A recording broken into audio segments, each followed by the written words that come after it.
how I ran 10 miles a day for a full week. Disclaimer, I did not do this out of the blue.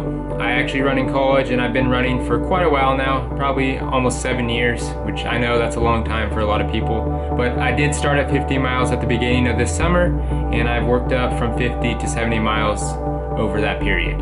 Here's my Strava account and some proof that I actually did put in the work and did hit a 70-mile week. Here's my Strava account saying 70 miles or 70.1. If you're curious on exactly how I structured my day throughout the week, I did 12 miles on Monday, 12 miles on Tuesday, 12 miles on Wednesday, then 11 miles on Thursday, 7 miles on Friday. I know I said I was gonna go 13 today and then 3 tomorrow, but we didn't do that. Instead, we decided to do 16 miles today for a long run. I didn't really even plan on doing this at first. In fact, I was pretty sore and thought I might just go 12 and then make it up tomorrow. There's that run, just for example's sake. That's that, the end of a pretty good long run, and we get an off day tomorrow because we did so. Pretty much all these days, I would do 2 runs. In the morning, I'd probably do around 9 or 10, and in the afternoon, I'd probably do 2 or 3. I found it really beneficial to wake up early, especially with the temperatures being well into the 90s and sometimes into the hundreds around where I live in Kansas.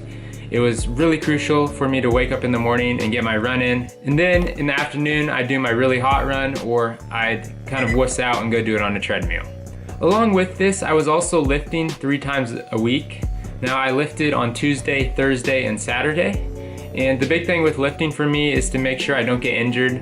I also found that I like to do a lot of my runs on soft surfaces. Say there's like a gravel road around you or a dirt road. Anything you can get away from the concrete definitely helps, especially early on in the week.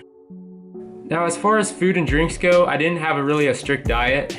I really pretty much ate anything. In fact, today I'm of course still running even after this 70-mile week. I had a bunch of burgers. I had 8 mini burgers just for dinner. And you're gonna need to be taking in a lot of food and a lot of drinks. I pretty much ate mac and cheese or some type of pasta for lunch every single day in between my runs.